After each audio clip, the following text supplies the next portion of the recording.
Nietzsche, la crítica más radical a los valores y a la moral de la cultura occidental.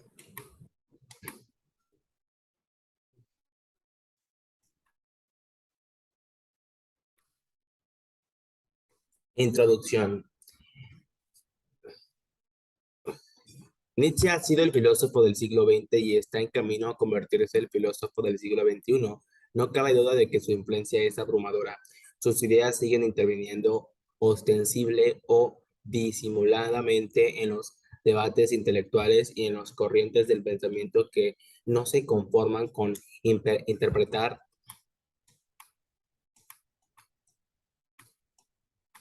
mm,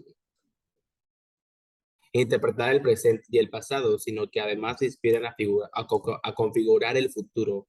En este sentido, Nietzsche hace honor al título de filósofo del porvenir, que se otorgó él mismo. Se consideraba un hombre póstumo que cobraría vida después de su muerte. A él le pertenecía no el mañana, sino el pasado mañana. Lo que yo cuento es la historia de los próximos ciclos, afirmó en uno de sus escritos, y estas declaraciones, que pueden parecer de una arrogancia insufrible, se han vuelto realidad.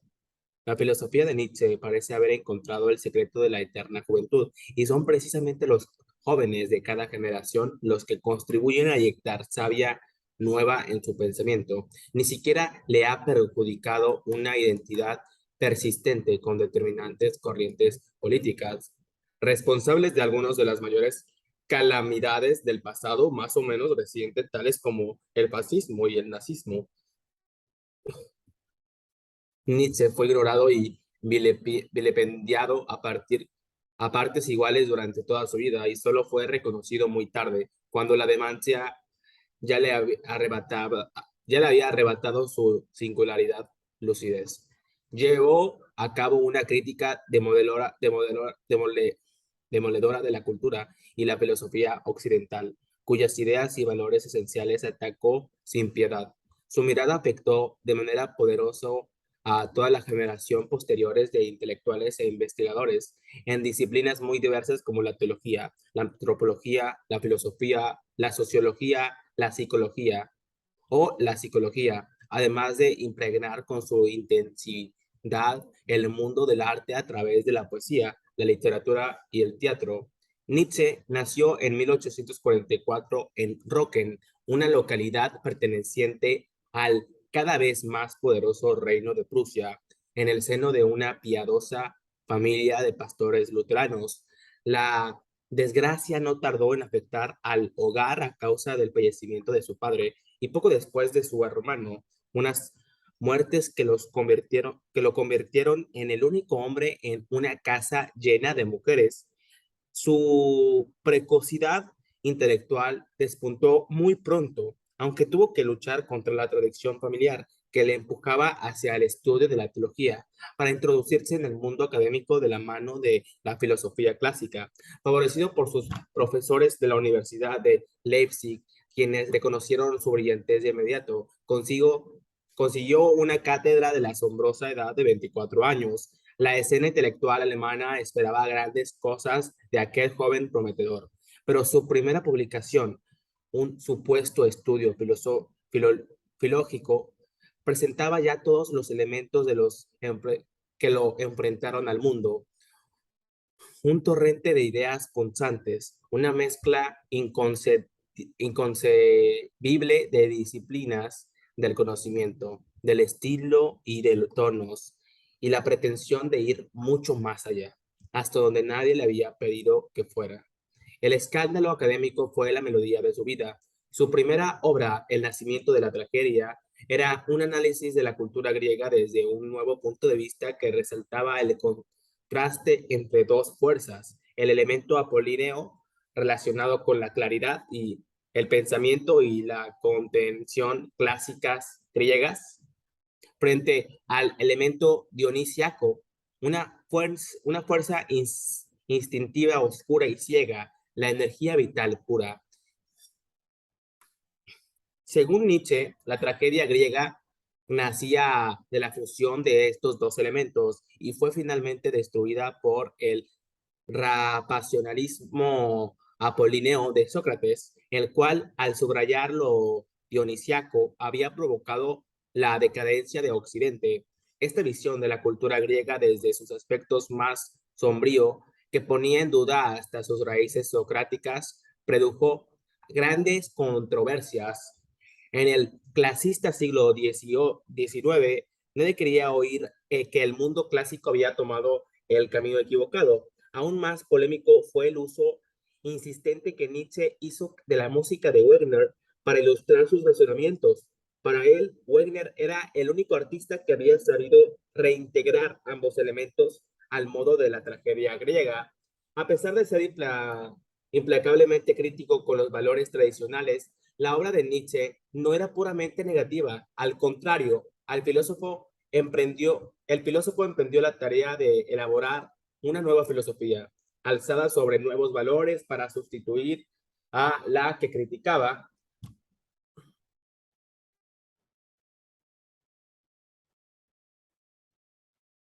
Antes que el, su influyente compatriota Arthur Schopenhauer se había enfrentado de un modo parecido a la cuestión de la angustia de la vida, aunque con una conclusión muy distinta.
Antes que él, su influyente compatriota Arthur Schopenhauer se había enfrentado de un modo parecido a la cuestión de la angustia de la vida, aunque con una conclusión muy distinta.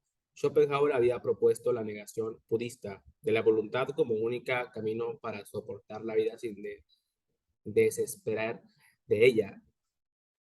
Su pesimismo había calado hondo en la intelectualidad occidental. Frente a ello, Nietzsche proponía la reacción diametralmente opuesta, escoger siempre la vida. De esta manera, Nietzsche ha entrado en la historia del pensamiento como el vitalista por anatonomasia. Asimismo,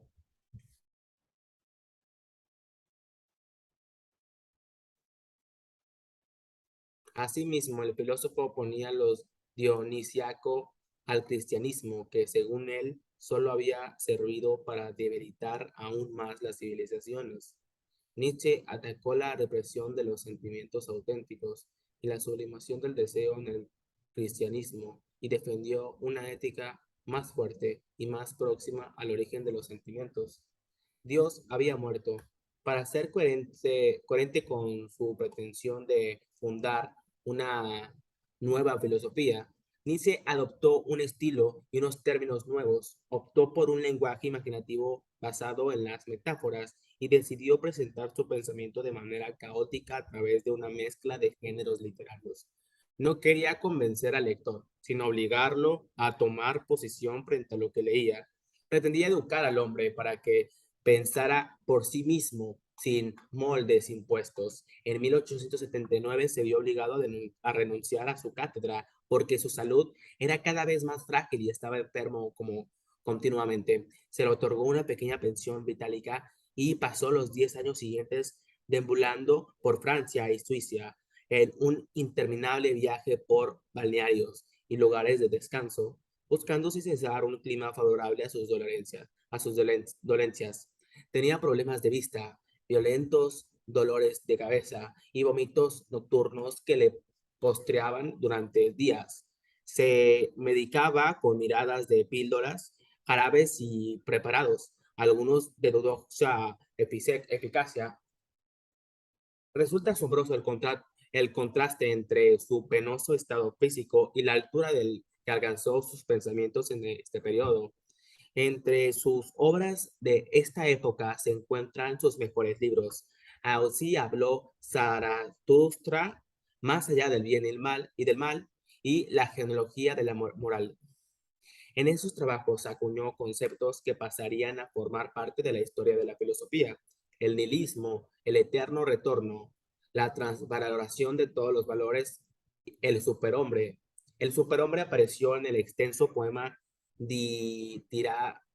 ditirámbico Así habló Zaratustra, mientras que el hombre actual es un ser domesticado, decía Nietzsche. El superhombre Zaratustra es un ser libre, superior, autónomo. Se trata del nuevo tipo de hombre que debe surgir después de la muerte de Dios, cuya nueva moral nace de la subversión de todos los valores actuales. En un mundo sin Dios, cada individuo se convierte en el responsable absoluto de sus actos. Tiene que construir sus propios valores porque vive en una libertad sin límites, sin sanciones divinas ni de ningún otro tipo. Desde su posición vitalista, Nietzsche veía al superhombre como el medio para que la cultura occidental superara el nihilismo en que había caído. Para él, el nihilismo era la situación en que los valores supremos por los que el hombre había trabajado tradicionalmente habían perdido su crédito. Era el signo de la decadencia de la cultura occidental, que ya no reflexionaba por medio a la consecuencia de su reflexión. Nietzsche vivía en habitaciones sencillas y comía en restaurantes baratos, dedicado a trabajar sin descanso cuando sus achaques se lo permitían. Podía llegar a pasar 3 o 4 días seguidos en cama, incapacitado por completo, y aún así, tras año, producía libros extraordinarios que ponían a prueba los valores fundamentales del hombre y de la civilización occidental y dejaban al descubierto sus creencias. No estaba elaborando un sistema filosófico integral cuyos elementos se encajaran perfectamente, sino que llevaba al máximo nivel la actividad de filosofar en el más puro sentido griego. La radicalidad de sus opciones le convirtió en un solitario, cuya personalidad contrastaba enormemente con la época en que vivía. A lo largo del tiempo logró mantener el contacto con algunos de los administradores, pero su forma de pensar y su ego le impidieron disfrutar de auténticas relaciones de amistad. Trabajó durante toda su vida aislado, anónimo y sin lectores, convencido de que tenía que esforzarse todavía más para superar su falta de reconocimiento. Cuando un profesor danés comienza a dar clases sobre filosofía nietzscheana en la Universidad de Copenhague, ya era demasiado tarde. Era el año 1888 y el filósofo acababa de terminar nada más menos que 4 libros, aunque fueron textos que en lugar de presentar grandes pensamientos, revelaba las carencias grietas de su mente. En Eco Homo, su autografía, la demencia asoma en capítulos titulados ¿Por qué soy tan sabio? ¿Por qué escribo los libros tan buenos? Su derrumbamiento llegó en enero de 1889, cuando caminaba por una calle de Turín. Al ver que un cochero fustigaba a un caballo, el filósofo se abrazó al animal y llorando y luego se desmayó. De regreso a su dormitorio, entre lo que contaba al rey de Italia, Nietzsche fue considerado clínicamente loco y jamás se recuperó. La maldicencia atribuyó causas infames a su demencia, pero lo cierto es que el historial de enfermedades psíquicas de su familia eran instrumentales y afectaba tanto a su padre como a sus tíos. La historia de Nietzsche acabó de escribirse con renglones muy torcidos.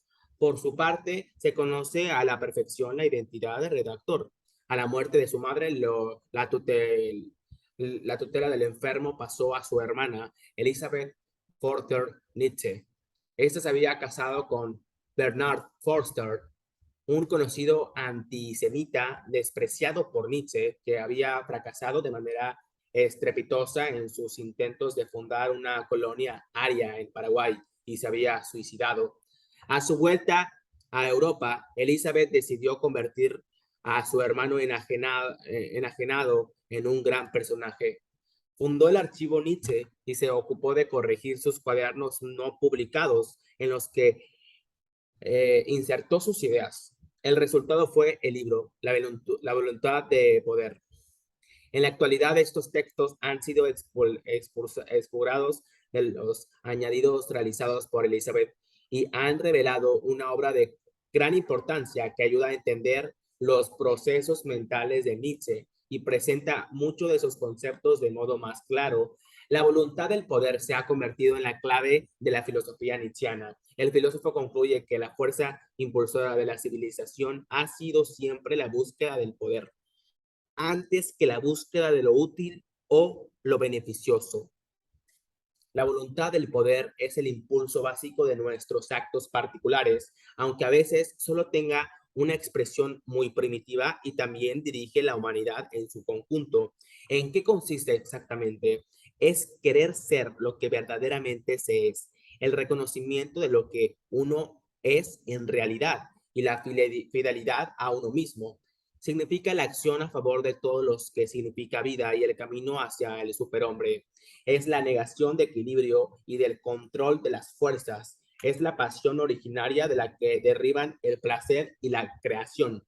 Es acumulación de energía, vida indomable. Nietzsche llegó hasta ese siglo XX cuyo carácter prodigiosamente había presentido. Murió en agosto de 1900.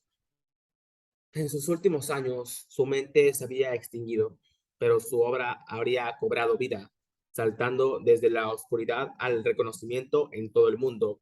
Su fama sobrepasó sus propias fantasías, se extendió mucho más allá de la filosofía. Su manera de filosofar era diferente y gracias a su estilo aforístico podía leerse y transmitirse con facilidad, volando como semillas arrastrado por el viento. Y ese fue su gran problema. Aquellas ideas se distribuyeron de forma fragmentaria y muchos escogieron los fragmentos que mejor les convenían. La filosofía de Nietzsche quedó terriblemente desacreditada por culpa del abuso que hicieron de ella el fascismo y el nazismo, a quien la hermana del pensador entregó literalmente las llaves de la puerta. Sin duda, Nietzsche era arrogante, despreciativo y aristocrático, pero era un profesor de universidad opuesto a la tendencia dominante de su época, a la que intentó escandalizar. Cuando habla de cuando hablaba de superhombre, el pensador alemán estaba hablando de ética y no de teoría política. La voluntad de poder era una idea filosófica que debía entenderse como una exhortación a vivir la vida al máximo. Muchas interpretaciones posteriores de las ideas de Nietzsche son contrarias a las opiniones que el filósofo expresó con claridad sobre antisemitismo, racismo y demás. Lamentablemente, hoy es casi imposible hablar de sus ideas en la manera en que él querría que fueran entendidas. Su obra era asistemática porque su filosofía significaba el fin de todos los sistemas. Sin embargo, aunque sin seguir un método, los conceptos claves de su pensamiento vuelven una y otra vez y en ellos se pueden detectar los elementos de un sistema. Expresar el complejo pensamiento de Friedrich Nietzsche es una tarea inmensa. Su penetración intelectual lo permitió desenmascarar la falsedad escondida bajo los los valores tradicionales y desvincular su significado oculto, tarea que compartió con otros pensadores, Karl Marx y Sigmund Freud, con quienes integra el triunvirato de los filósofos de la sospecha, que advirtieron la crisis de la filosofía moderna. Por ello, todos los esfuerzos son pocos para rescatar de la locura propia y ajena en el pensamiento punzante y necesario de este hombre póstumo que fue el crítico más radical de la filosofía del Occidente. Obra: El nacimiento de la tragedia del espíritu de la música, 1872. En la segunda edición de 1886, Nietzsche cambió el título por El nacimiento de la tragedia o Helenismo y pesimismo, sobre verdad y mentira en sentido extramoral, 1873. Consideraciones interpestivas.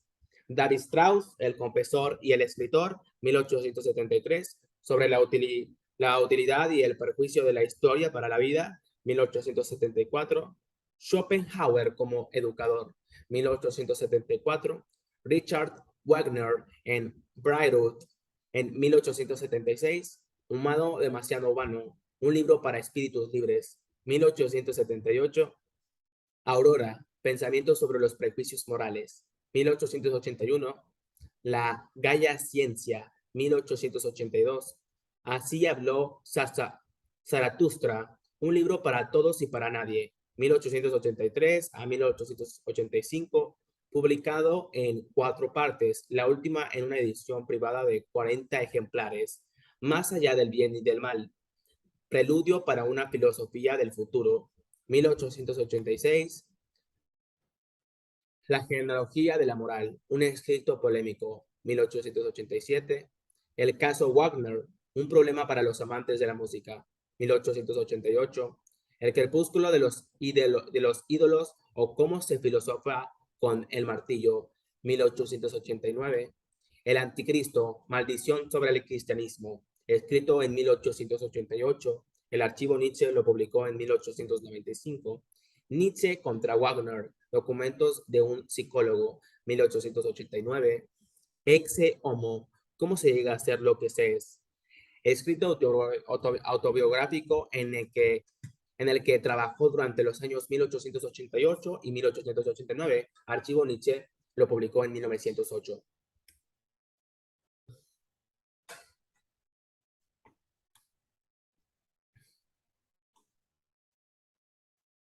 1840, bueno, cronología comparada. 1844, el 15 de octubre nace Friedrich Wilhelm Nietzsche en la localidad prusiana de Rocken.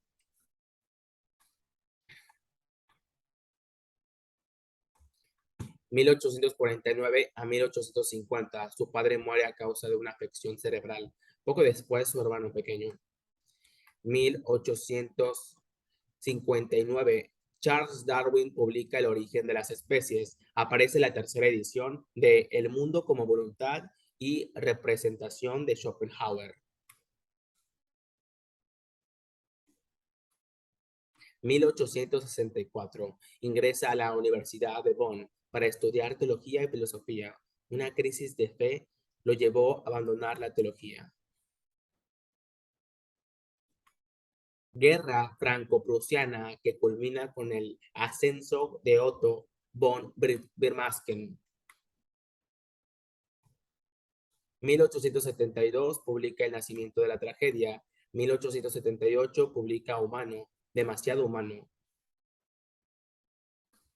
1870 a 1871, Guerra franco-prusiana que culmina con el ascenso de Otto von Bismarck. 1875, Bizet estrena Carmen, que Nietzsche considera la alternativa a la estética wagneriana. 1876, primer festival wagneriano en Wired, con el estreno mundial de Sigfrido, El crepúsculo de los dioses, las 2 últimas partes de El anillo de Nibelungo. 1882, Wagner estrena en Bayreuth la obra que supuso la ruptura con Nietzsche, Parsifal, 1883 a 1885, publica Así habló Zaratustra y después Más allá del bien y del mal. 1887 aparece la Genealogía de la Moral. 1889 publica El crepúsculo de los ídolos. 1884 a 1885 se celebra la Conferencia de Berlín organizada por el canciller Bismarck, el dedicado al reparto colonial de África. 1889 es ingresado con un diagnóstico de parálisis cerebral. Elizabeth Forster Nietzsche se hace con el control absoluto de la obra y la persona de su hermano. Nietzsche muere el 25 de agosto, es enterrado en Rocken, sin ceremonia religiosa. Capítulo 1. El sentido de la existencia. En la primera fase de su pensamiento, Nietzsche combinó la música de Wagner, la filosofía de Schopenhauer y la tragedia griega en un proyecto de revolución de la cultura occidental capaz de darle sentido a una existencia marcada por la penalidad. En pocos filósofos como Nietzsche es tan aclarecedor estudiar su biografía para entender su manera de pensar. Él mismo repitió con frecuencia que su filosofía manaba de sus experiencias vitales y era fruto no solo de su carácter y de sus vicisitudes, sino también de sus estados anímicos y cómo se encontrará físicamente. En su biografía, Ecce Homo afirmó que hizo de su voluntad de salud y de vida su filosofía. La enorme influencia de su obra que logra entablar una relación personal con el lector. Surge de un método de análisis continuo de sus propios sentimientos y percepciones muy semejantes al examen de conciencia de la confesión protestante, en cuyo seno se transcurrió su infancia. Gracias al interés y a la polémica que ha suscitado y sigue suscitando su figura, Nietzsche es uno de los filósofos de los que más se sabe. Su vida ha sido investigada hasta en los más detalles, más nimios, y una copiosa correspondencia ha permitido construirla casi día a día. De su obra se puede decir que otro tanto, los italianos Giorgio Colli y Massimo Montinari emprendieron la edición crítica de sus escritos, sin obviar pasajes o fragmentos alguno, incluyendo sus anotaciones y apuntes. Pero esto no quiere decir que de Nietzsche se haya dicho todo lo que se puede decir. Su vida y su obra siguen ofreciendo enigmas y en ocasiones, quizá por concentrarse demasiado en los detalles, se pierde la visión del conjunto. Parece que cuanto más se ahonda en la personalidad y en las ideas de este filósofo, más misterios se encuentran y más incógnitas quedan para resolver. Friedrich Wilhelm Nietzsche nació en Rocken, un pequeño pueblo de la antigua provincia prusiana de Sajonia, hoy Sajonia-Anhalt. El 15 de octubre de 1844, padre, su padre Carl Luigi 1813 a 1849, fue un pastor luterano que veneraba a su rey, Federico Guillermo IV de Prusia, y como el nacimiento de su primogénito coincidió con el cumpleaños del monarca, decidió darle el mismo nombre, pero lo que pudo haber sido una infancia normal en una pequeña ciudad de provincia se truncó muy pronto, primero con la inesperada muerte con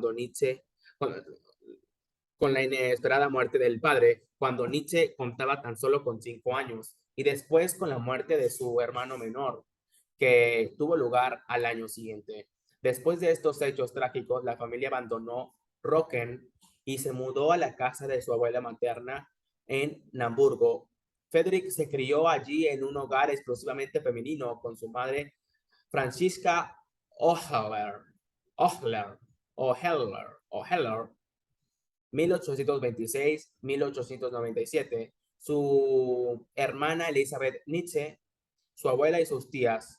Tras acabar los estudios primarios, logró ingresar en la prestigiosa escuela Forta, una institución reconocida en toda Alemania por su excelente formación humanística que hacía especial hincapié en las lenguas clásicas. Nietzsche fue un niño excesivamente serio y disciplinado para su edad, también algo pedante, al que sus compañeros llamaban por ese motivo el pequeño pastor. De hecho, su madurez intelectual se manifestó de modo muy precoz en varios escritos, entre ellos una autobiografía titulada De mi vida, redactada a los 14 años, en forma donde imperaba una disciplina prusiana y un ambiente monocal. Nietzsche se interesó por algunos de los temas que le iban a ocupar el resto de su vida: la cultura griega, la música de Wagner o el culto a la genialidad, encarnada en personas históricas o históricos como Napoleón y Goethe. De aquella época escolar se conservan algunos escritos como Partum e Historia, un trabajo en el que se perciben dudas incipientes acerca de la verdad cristiana. En otro texto dedicado a Napoleón III se observa ya sus tendencias a justificar las acciones con personalidades geniales por su voluntad de poder. Y en el fragmento sobre el cristianismo, escrito en abril de 1862, el joven ya especuló sobre un posible final de la religión y de un mundo sobrenatural. Entre los poetas sintió una gran pasión por los alemanes Hölderlin y el inglés Lord Byron. De su compatriota le fascinaba la música de su obra. Al británico lo admiraba por haber convertido su vida en una obra de arte y llegó a calificarle de superhombre.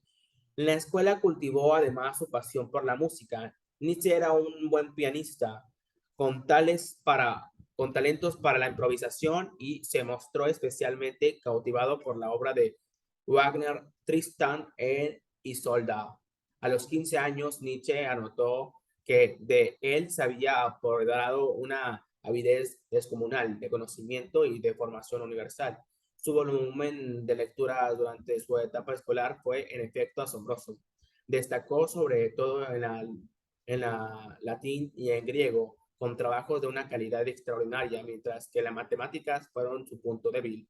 El trabajo en latín, con lo que concluyó su periodo de forma, resulta muy relevador.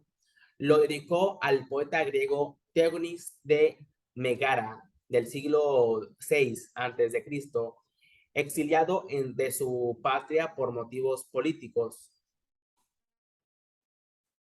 Teógenes era un miembro de alta nobleza que defendió en sus elegías una ética aristocrática, y a él se atribuye la distinción entre una moral de señores y una moral de esclavos, que sería determinada en el pensamiento nietzscheano.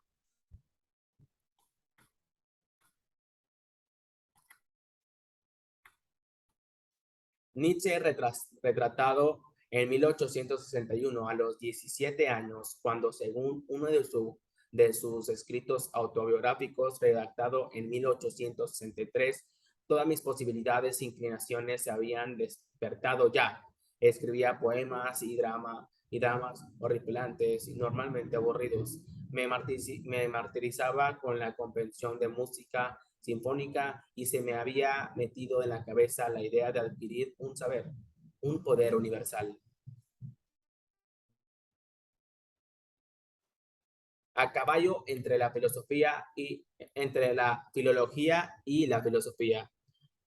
Aunque Nietzsche ya tenía serias dudas acerca de su vocación religiosa, su matrículo en la Facultad de Teología de Bonn por iniciativa de su madre, aunque compatibilizó los estudios teológicos con los de filosofía clásica, en este caso por iniciativa propia. Es fácil imaginarse sus dificultades para romper con la tradición paterna y las presiones que debía de ejecutar su entorno familiar. Pero Nietzsche pronto dio a entender que una crisis de fe había eliminado la posibilidad de seguir la carrera eclesiástica, y le demostró dejando de acompañar a su madre a los servicios religiosos. Tras 2 semestres de estudios en Bonn, siguió a su afamado catedrático de filología, Friedrich Ritschl, a Leipzig, de cuya universidad este último había recibido una oferta para ocupar una cátedra vacante. Su discípulo aprovechó la oportunidad para abandonar definitivamente los estudios de teología. Poco después de llegar a Leipzig, en 1865 hizo un descubrimiento decisivo para su desarrollo intelectual que impulsó a adentrarse en la filosofía. Encontró en una librería El mundo como voluntad y representación, obra de Schopenhauer, cuya lectura le causó una auténtica conmoción. De inmediato se identificó con el autor. Lo entendí como si lo hubiera escrito para mí. Nietzsche se enfrascó durante semanas en la lectura de las obras de este enérgico y sombrío genio, sumido en la suerte de éxtasis, y después no dejó de hacer propaganda en su favor siempre que se le presentaba la ocasión. Sobre todo le atrajo su actitud entre la existencia, la idea de que cuanto más se consciente se vuelve el hombre de la vida, tanto más reconoce que toda la vida es sufrimiento. En el mundo no hay voluntad que logre una plena satisfacción, por lo cual el sufrimiento es inagotable y crece con la conciencia. Solo la contemplación de las ideas en el arte proporciona a la voluntad una breve pausa de sosiego. De este conocimiento se derivan dos actitudes ante la vida. La primera de ella culmina en una afirmación de la existencia por la cual el hombre toma la vida como es y acepta todo lo que representa y contiene. La segunda supone la negación de la voluntad, mediante la cual se supera el sufrimiento intentando apagar el impulso vital. Schopenhauer era favorable a esta última actitud. Este es el peor de los mundos posibles, Schopenhauer.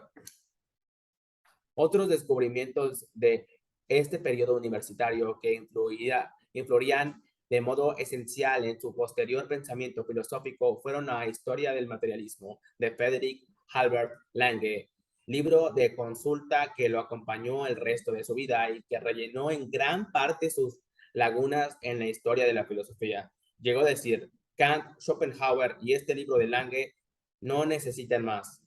Fue a través de que conoció a Max Stirner, el autor de uno de los libros más radicales de la filosofía, El único y su propiedad, que dejó profunda huella en su obra, aunque nunca lo reconociera expresivamente.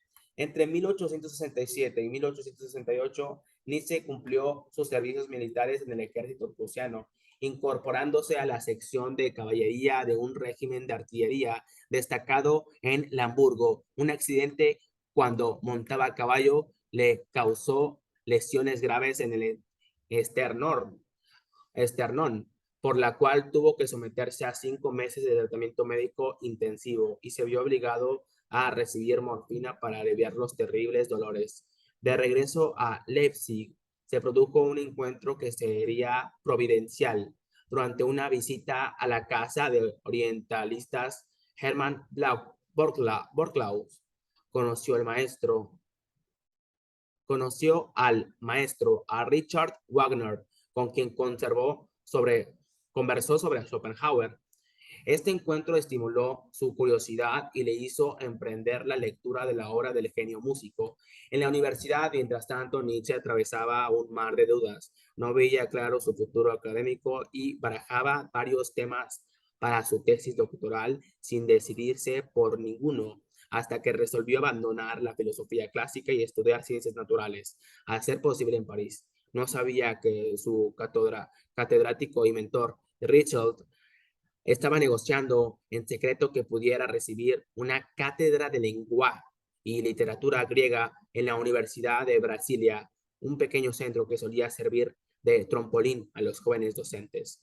Para el futuro filosófico era un honor casi inmerecido, sobre todo porque ni siquiera contaba con una tesis doctoral, de modo que la Facultad de Filología de Leipzig se tuvo que apresurar a otorgarle el título de doctor, reconociéndole como tesis los trabajos publicados hasta este momento.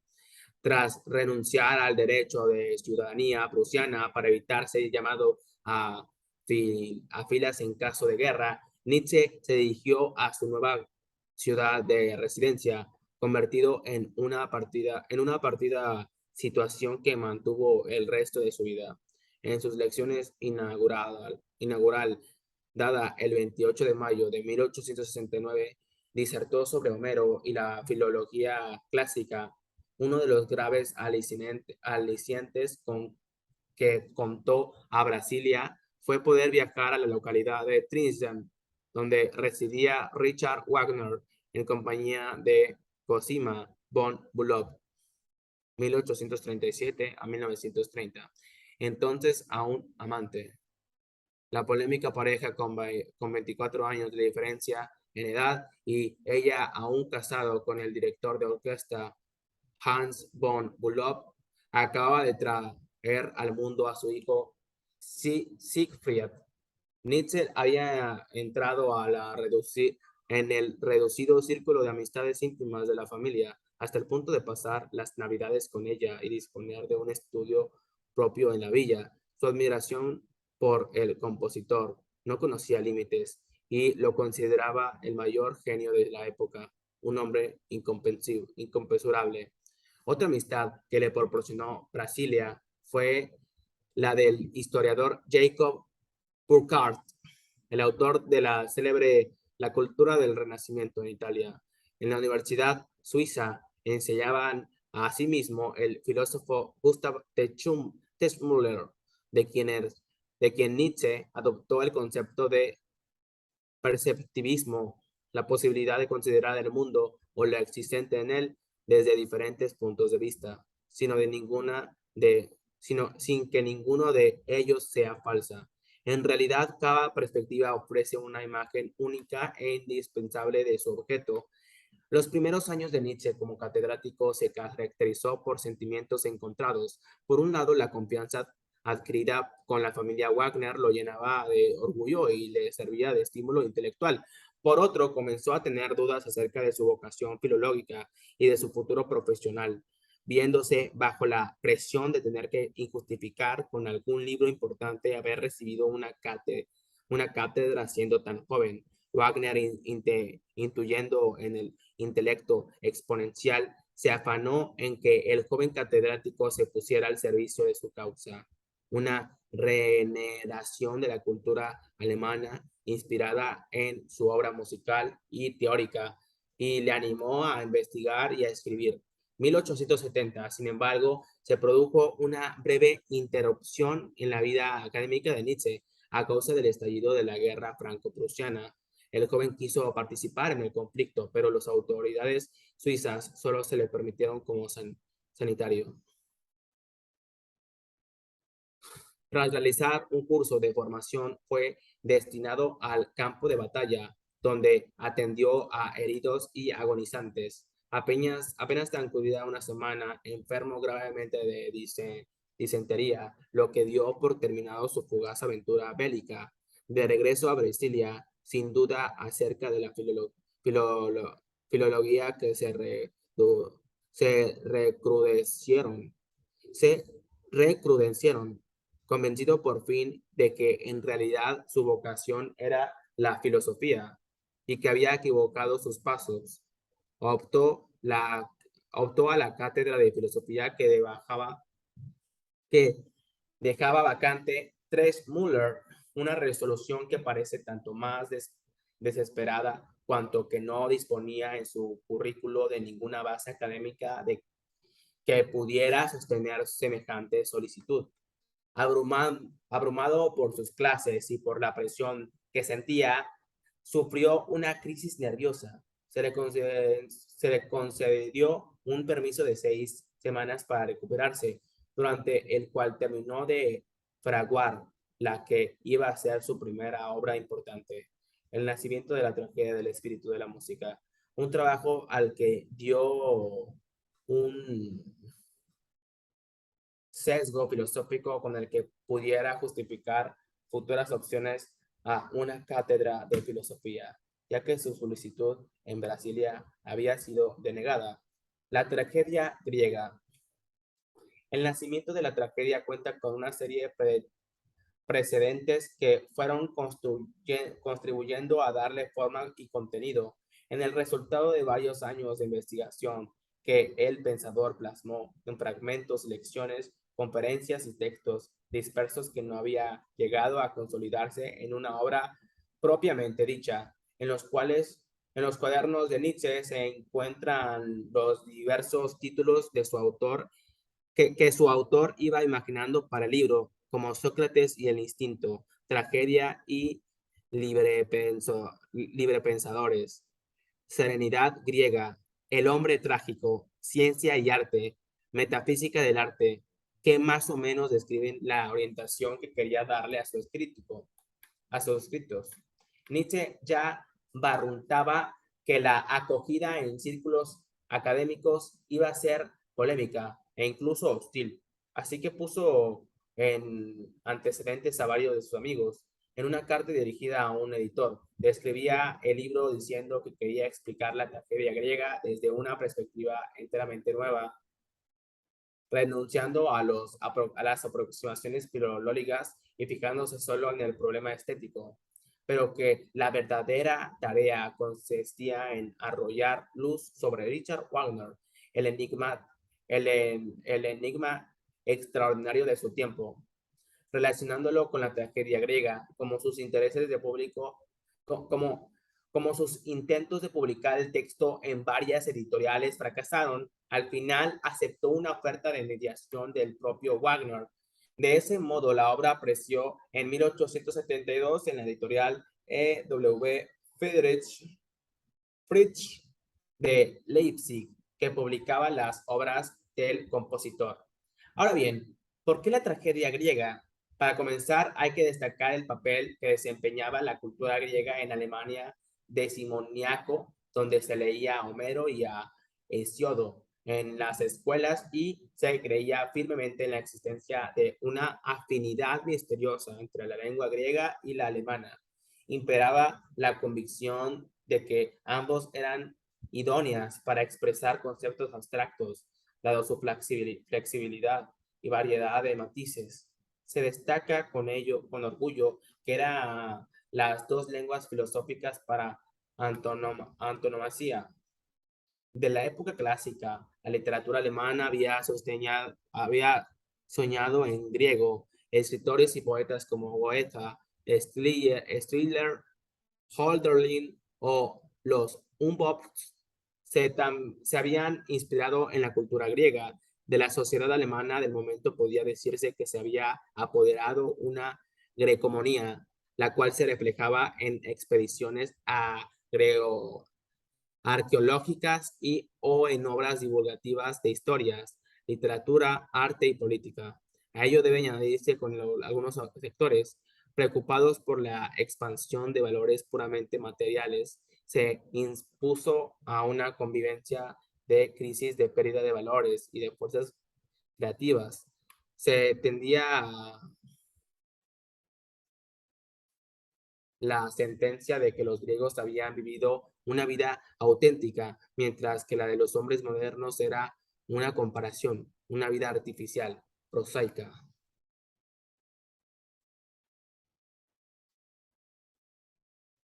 Hermandad de espíritus afines. El joven Nietzsche creía que era posible salvar la civilización europea con una revolución que sometiera a la burguesía y las masas a una nueva élite. Cuando conoció a Wagner, este trabajaba en el anillo de Nibelungo,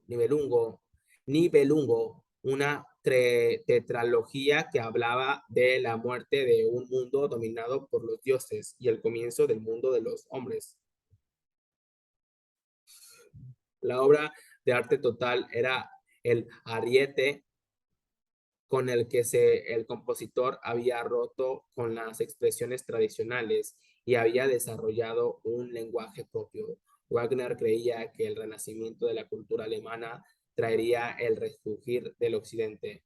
Del mismo modo, Nietzsche pretendía refundar la filosofía a partir de una ruptura con la moral, la religión y la ciencia, en un proyecto de culmino en Así habla Zaratustra, donde escribía la muerte del hombre occidental ante los ojos del hombre renacido, el superhombre. A pesar de su alejamiento respecto a Wagner, los paralelismos de su obra con el siglo de los Nibelungos resultan comprendentes. Se cree que el filósofo esperaba que su libro se convirtiera en objeto de representación de representaciones rituales en un lugar sagrado al estilo de Warehouse.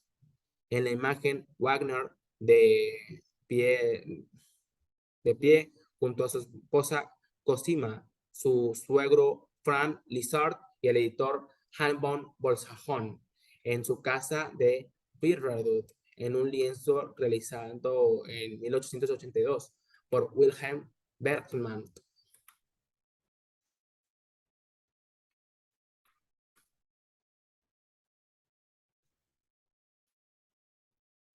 Wagner, que había participado en las revoluciones políticas de 1848, quiso salir al paso de ese sentimiento de crisis con una revolución estética, la obra de arte total, cuyos fundamentos desarrolló en libros como La obra de arte del futuro y Ópera y drama. En estas obras, que resultan esenciales para comprender la participación inicial de Nietzsche en el proyecto wagneriano, el compositor expresó su intención de establecer la armonía originaria entre la naturaleza y espíritu que había quedado perturbada por la mentalidad materialista moderna. Su obra total, que hablaba a todos los sentidos, emprendía la renovación espiritual profunda del pueblo, algo que no podía conseguir el arte moderno porque era una planta de invernadero, alejado de la vida. Wagner se inspiraba en la tragedia griega, que era, en su opinión, la más admirable tradición en la historia de la cultura occidental, por el modo prodigioso con que armonizaban el canto, el texto, la música y la acción. El parto servicio divino, en parte servicio divino, en parte fiesta política. La tragedia, según Aristóteles, producía una catarsis o purificación individual y colectiva que allanaba las diferencias de clases y así contribuía a reforzar la comunidad. La obra de arte total de Wagneriana, afirmó Nietzsche, conseguía crear algo parecido, liberando al ser humano, tal y como ocurría en la tragedia griega, de una realidad cotidiana superficial y alienante.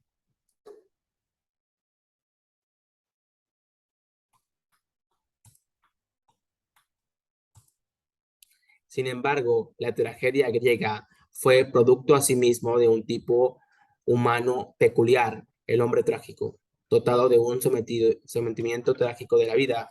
En la tragedia griega no existía el amparo de una justicia última que, como ocurre en la religión compensará al hombre por sus sufrimientos. Por el contrario, las desgracias se suceden aunque no las merezcamos. A pesar de ello, el griego afrontaba la vida con una mezcla de serenidad y cobalidad económica encomiables, en la que, no obstante, anidaba a un profundo pesimismo.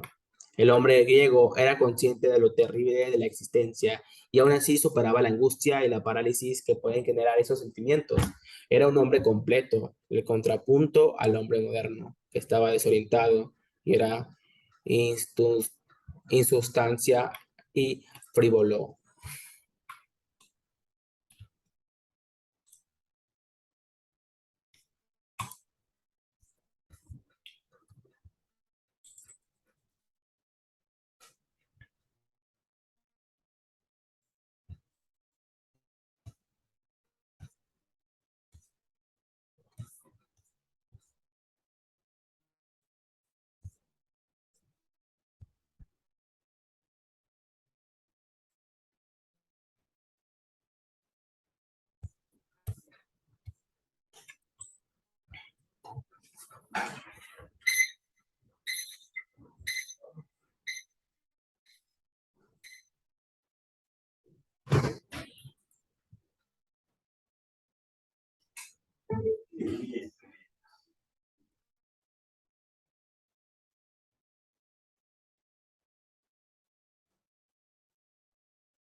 Es el tap, hijo de puta madre. Es el tap, hijo de tu putísima madre. Break. Break, break.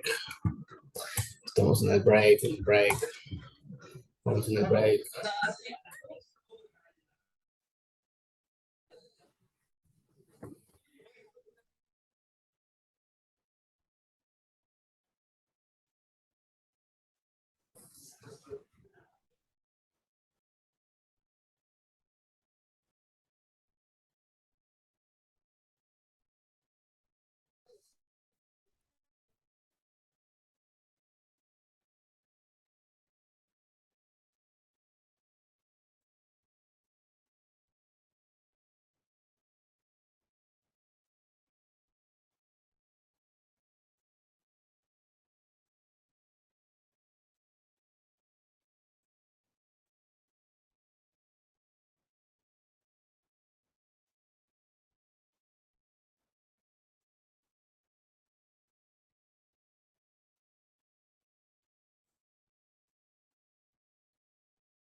Pues sí.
Soy la persona que puedo comer en el restaurante francés más caro del mundo por el champaña, pero también me puedo echar unos tacos sentados en la banqueta. Soy un mexicano de a pie y no tengo problemas con eso. Igual con las amistades. Puedo ser hijo del rey de España, amigo del rey de España, o puedo ser amigo del bandero de afuera de Televisa, ¿no? Y hago relaciones entrañables porque para mí el dinero no me hace sentir superior o inferior a alguien. Pienso que lo importante de la amistad es el aprecio y cómo te relacionas. Yo soy una persona. ¿Quieres comida china? Me voy a casar.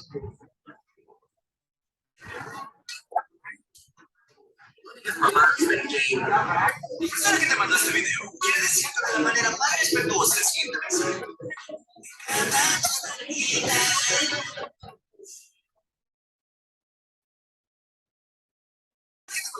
Oh my fucking god!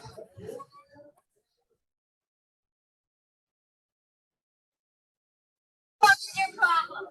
Oh my fucking god!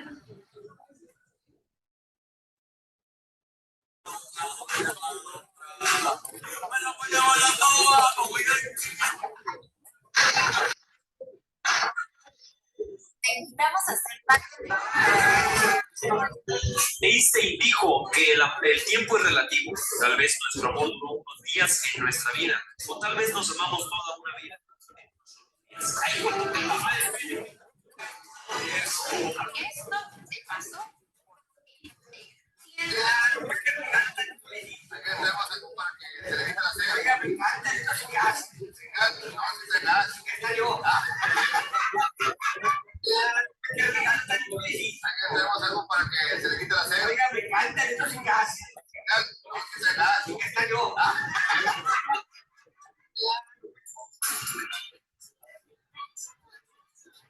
Si me empiezas a hablar.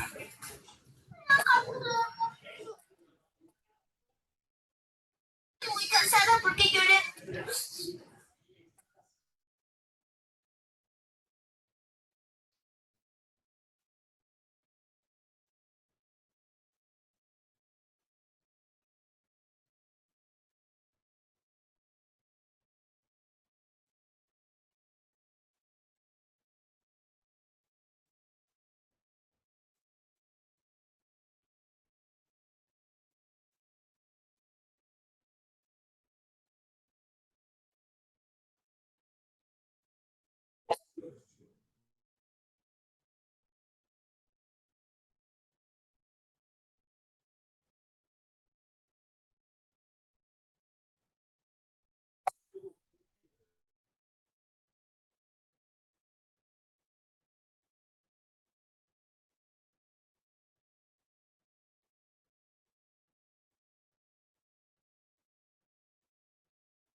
La dualidad apolíneo y dionisiaca.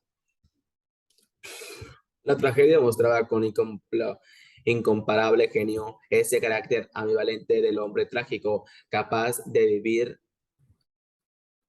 en plenitud y aceptar el sufrimiento a la vez. Desde esa interpretación dedujo Nietzsche de su teoría acerca del origen de la tragedia griega, según la cual ésta habría nacido de la oposición de dos principios o elementos, el elemento apolíneo y el dionisiaco. En el mismo inicial, en el nacimiento de la tragedia, se lee: muchos habremos ganado para la ciencia estética si llegamos no solo a una comprensión lógica, sino a la seguridad inmediata de la intuición que el desarrollo del arte está vinculado a la duplicidad de lo apolíneo y de la dionisiaco, y de manera analógica a cómo la generación depende de dualidad de los sexos involucrados en una lucha continua y con reconciliación periodística. La dualidad apolíneo-dionisiaca consta de dos dimensiones o fuerzas distintas, pero complementarias y mutuamente dependientes, que sirven para comprender la doble estructura del arte griego. Por una parte tenemos la dimensión apolínea, que se halla simbolizada por el sueño de la visión poética, y por otro la dimensión dionisiaca, de que ésta simbolizaba por la embriaguez y el éxtasis. La síntesis de ambas produce la tragedia griega, la única de elementos dramáticos con la música y el coro satírico. Apolo, el hijo preferido de Zeus, se muestra como el protector de las artes y el patrón de las musas, por lo cual le veneran todos los artistas. Él es quien establece un orden, una medida y una armonía para las artes, para la vida. Es artista y arquitecto, el fundamento legendario de las ciudades, estado y de sus constituciones políticas. Designa los límites que defiende la belleza y protege la libertad sometida a la ley, a la voluntad de Zeus. Dionisio, en cambio, cuestiona el orden en la vida humana. Sus fiestas liberales el hombre mediante la embriaguez y de esta manera le hacen olvidar la muerte. Dionisio es transfundida voluntad perpetua de procreación. Es azar y contingente. Al limitarse mutuamente la coexistencia de los dos principios, el apolíneo y el dionisiaco, genera una poderosa energía creativa, la energía que hizo posible el esplendor de la cultura griega. Por el contrario, la preponderancia absoluta de uno de ellos provoca un efecto sumamente perjudicial. Por ejemplo, la hipertrofobia del elemento apolíneo desemboca en el científico y el materialismo, los cuales conllevan, según Nietzsche, la degeneración cultural.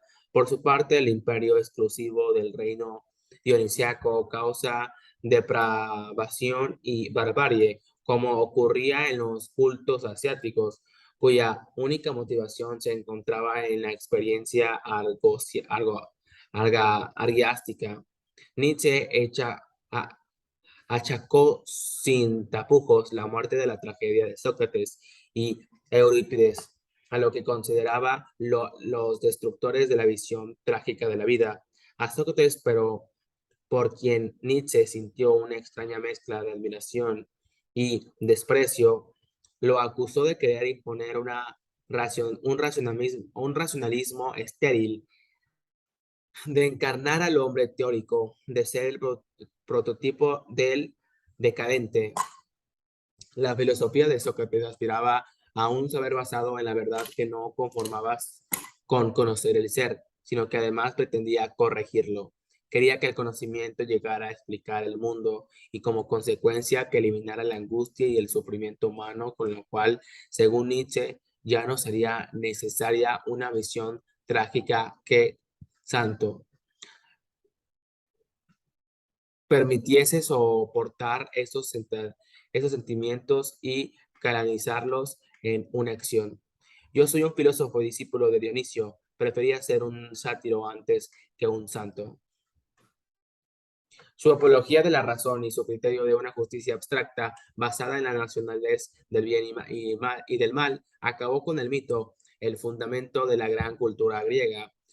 Eurípides, al que Nietzsche convirtió en discípulo de Sócrates sin aportar prueba alguna, destruyó la tragedia desde dentro de sus argumentos vulgares y groseros, con las caricaturas de la estética aristocrática de los valores homéricos.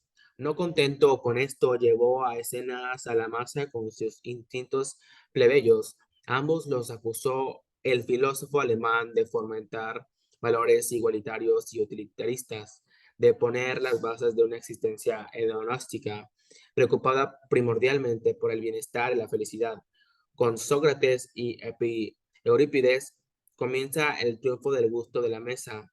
Para Nietzsche, el Estado democrático moderno, con su orientación a la libertad, a los derechos humanos, a la protección de los débiles, es un heredero funesto de socratismos que impide el surgimiento de grandes personalidades. El filósofo no duda en defender la sociedad esclavista griega por tener el valor de no hacer ninguna concesión al animal del rebaño democrático. La sociedad antigua era lo suficientemente honesta como para no ocultar el fundamento terrible de su cultura superior, que necesitaba la esclavitud.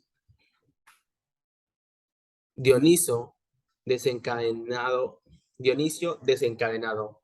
Dioniso era un dios originario de Tricia. Los tracios eran mucho menos civilizados que los griegos y como todo pueblo de agricultores rendían culto a la fertilidad y al dios que la favorecía. Cuando se extendió la fabricación de bebidas alcohólicas, la embriaguez se consideró divina y se adjudicó también al dios de la fertilidad. No se sabe qué fecha llegó a Grecia al culto a Dionisio, aunque parece que fue considerado con hostilidad por los ortodoxos, ya que contenía muchos elementos bárbaros, como el desplazamiento de animales, cuya carne cruda comían los participantes. Sin embargo, el culto hecho raíces, los griegos se habían civilizado muy rápidamente y manifestaban un amor primitivo y el ansía de un modo de vivir más instintivo y apasionado del que sensacionaba la moral corriente. Dionisio se convirtió en uno de los dioses más importantes del panteón, especialmente en el periodo helenístico, y fue asimilado también por las culturas romana, hecho del que es testimonio el mosaico de la imagen hallado en Pompeya y decorado con escenas de rituales dionásicos. El arte como salvación. El nacimiento de la tragedia albergaba también otros propósitos equiparables en importancia al análisis del género trágico. Uno de ellos era responder a la pregunta directamente heredada de Schopenhauer, de cómo es posible soportar la crueldad e indiferencia de este mundo sin desesperar de la vida, de cómo se puede justificar la existencia de un mundo de sufrimiento que carece de un sentido último. Nietzsche llega a la conclusión de que el mundo y la existencia no pueden justificarse moralmente. Cualquier persona que tenga un mínimo de sensibilidad y vea el mundo en su espantoso realidad, no podrá sino desesperar de la vida. Ante esta constancia, Schopenhauer, tal y como ya se apuntaba, había escogido la negación budista, dar la espalda al mundo y a la voluntad del individuo con el fin de insensibilizarse. Nietzsche, en cambio, declaró partidario de una justificación estética de la existencia. Solo como fenómeno estético queda la existencia y el mundo enteramente justificado. Es el arte el que nos consuela y nos salva de lo absurdo de la existencia. Al hombre griego le salvó el arte y por medio del arte se salvó para él la vida. Debido a que la esencia de la cultura occidental también se encuentra en la tragedia, se puede producir una purificación y regeneración de dicha cultura regresando al espíritu trágico. En 1869, Nietzsche llegó a afirmar que la cultura helénica tenía para nosotros el mismo valor de los santos para los católicos. Se trata de un modelo de orientación que revela la posibilidad de la propia cultura y permite orientarse en la existencia.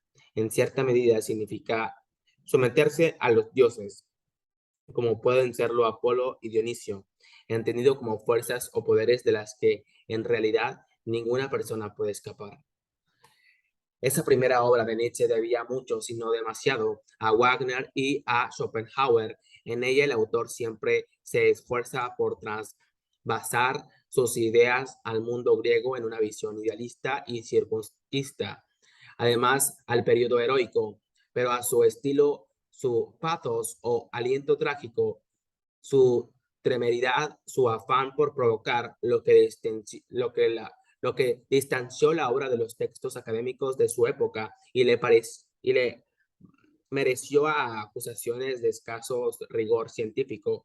Algunos autores han calificado este texto de místico y otros de romántico. Su propósito de denunciar un nuevo evangelio del arte, porque, porque más intentará revistarse en un interés científico. Se acercaba al planfeto o a la visión poética. El mismo filósofo, con el paso del tiempo, reconoció que se había producido una discrepancia entre el método y el mensaje, y que tendría que haber hablado como un poeta y no como un filólogo. Ahora, dentro de mi ciencia, arte y filosofía crecen junto de tal forma que corro el riesgo de parir un centauro. Carta a Erwin Rode, 1870. Pero Nietzsche no solo se había preocupado de infringir todas las conversaciones metodológicas, sino que además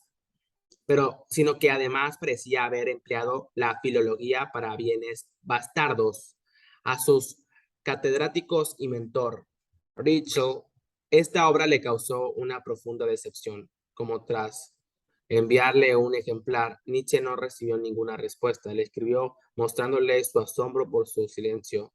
Ritschl caracterizó el libro en su diario como una ingeniosa disipación y refiriéndose a la carta de su antiguo alumno, escribió, divertida carta de Nietzsche, megalomanía.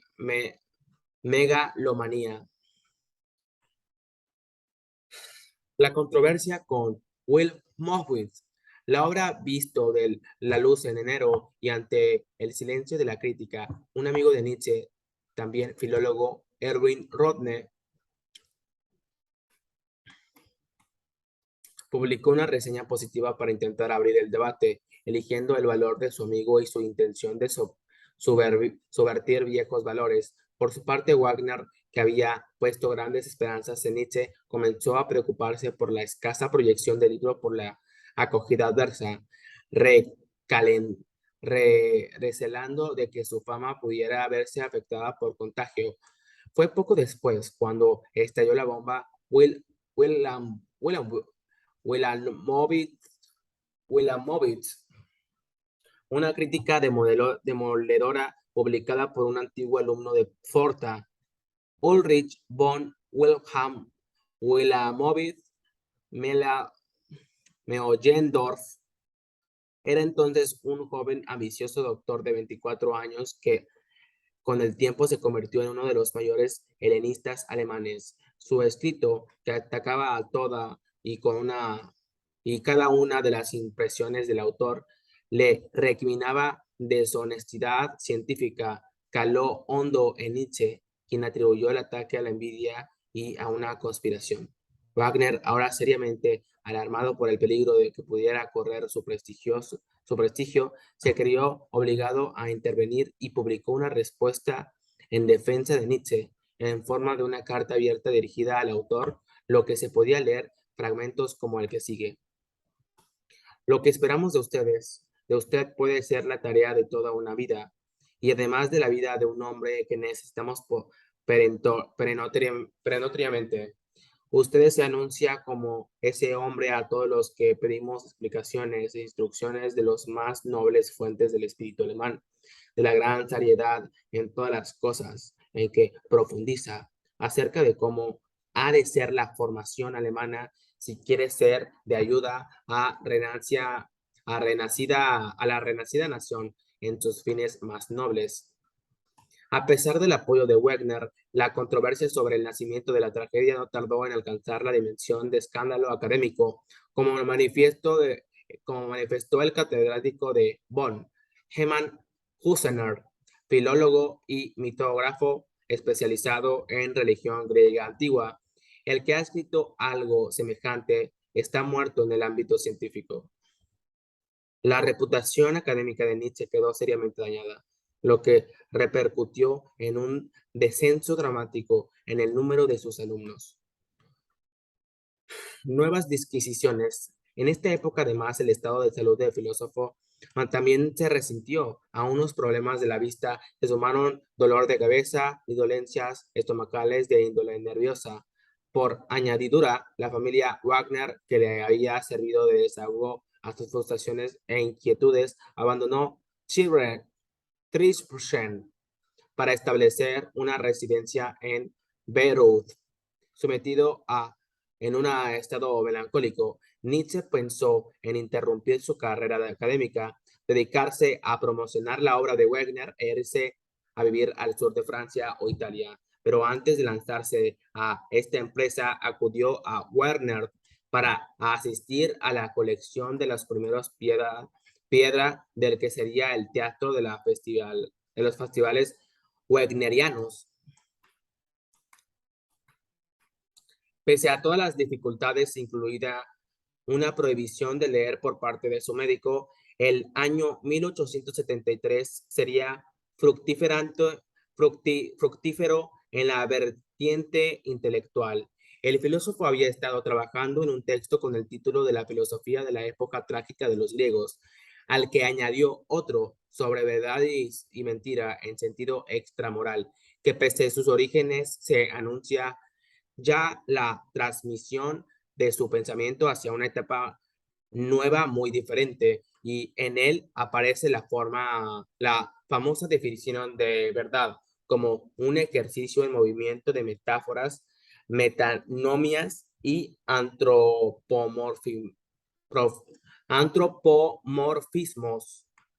Nietzsche se plantea averiguar de dónde procede ese impulso hacia la verdad inherente al hombre, y concluyó que surge del proceso de socialización, de las conversaciones sociales para sobrevivir.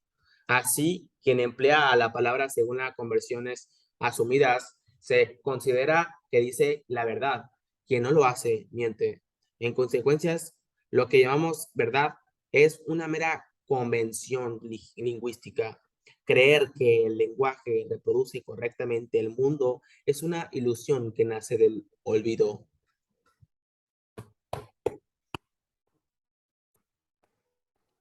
Las verdades son ilusiones de las que se han olvidado que lo son. Nietzsche siguió construyendo el debate sobre la cultura en Alemania con sus cuatro consideraciones interperceptivas. La primera de ellas, dedicado a David Strauss, 1808 a 1874.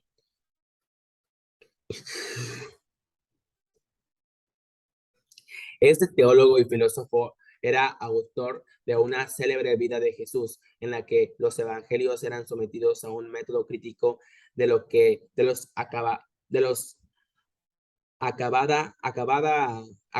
despojando de cualquier dimensión propiamente religiosa. Más aún, se determinaba identificando las figuras de Cristo como una nebulosa idea de la humanidad. En otros de sus escritos, La vieja y la nueva fe de 1872, Strauss no solo proporcionaba la destrucción del dogma cristiano, sino que encumbraba la ciencia como una nueva fe, y para ello invocaba la teoría de la revolución darwinista.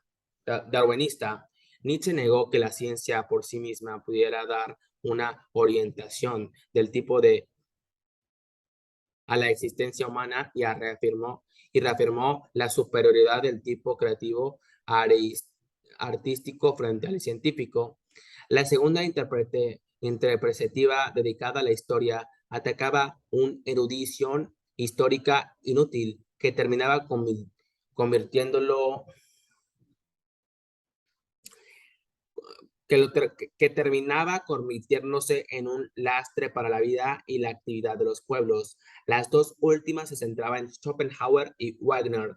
Ambos recibieron elogios del autor, aunque ya comienzan a asomar futuras discrepancias. Nietzsche ve el peligro al que se exponía la obra de Wagneriana, la afectación, la búsqueda de la emoción y de la extática a cualquier precio, la desmesura,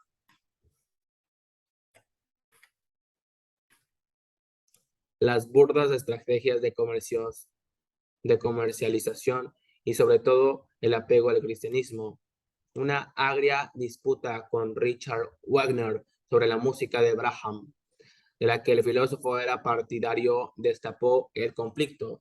Es probable que esta circunstancia influyera de algún modo en el estado de salud del pensador, que tuvo serias recaídas. Por fortuna, entre tantos sinsabores, también hubo algún aspecto positivo, como la amistad entablada con el compositor romántico Heinrich Kuselitz, conocido con el apodo de Peter Cast, que desempeñará un papel importante en la vida de Nietzsche.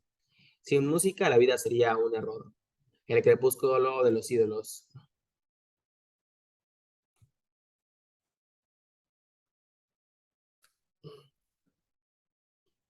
Será él quien transcriba muchas de sus obras, quien le corrija las galeradas e incluso llegó a recibir plenos poderes para cambiar lo que consideraba conveniente. En 1876 produjo el gran acontecimiento de la inauguración de Bayreuth de los festivales wagnerianos, a la que asistieron numerosos principales y el mismo Kaiser Guillermo I en persona.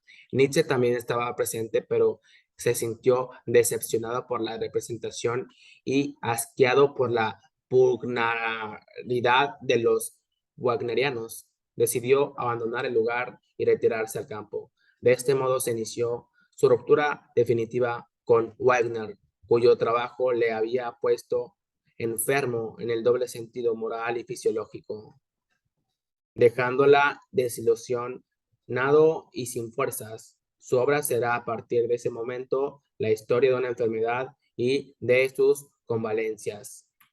Con una mirada retrospectiva, Nietzsche reconocería que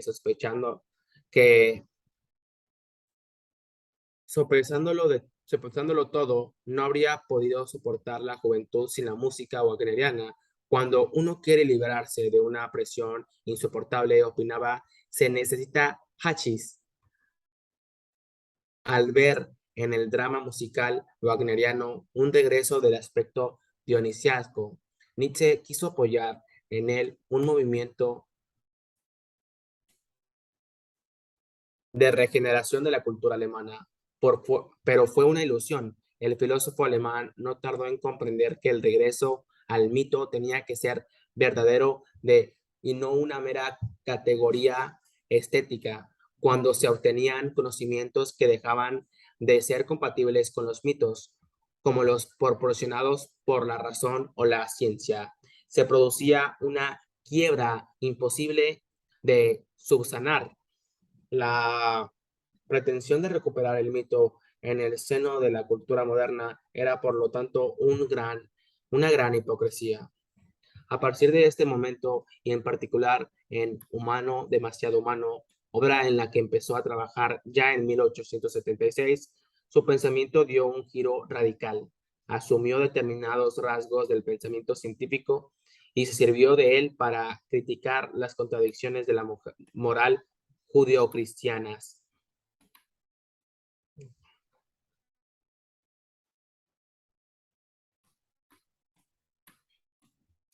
El Festival de Bayreuth, dedicado a la representación de óperas de Richard Wagner, se celebra en esta ciudad bávara desde 1876, a cuya inauguración asistió Nietzsche. Aún hoy, cada verano, Werther es cita imprescindible de los amantes de la música contemporánea alemana, quienes acuden especialmente para la afamada representación de la tetralogía El Anillo del Nibelungo. En la imagen, la llegada de los asistentes a la edición del festival de 1892, vista por el pincel de G. Laska.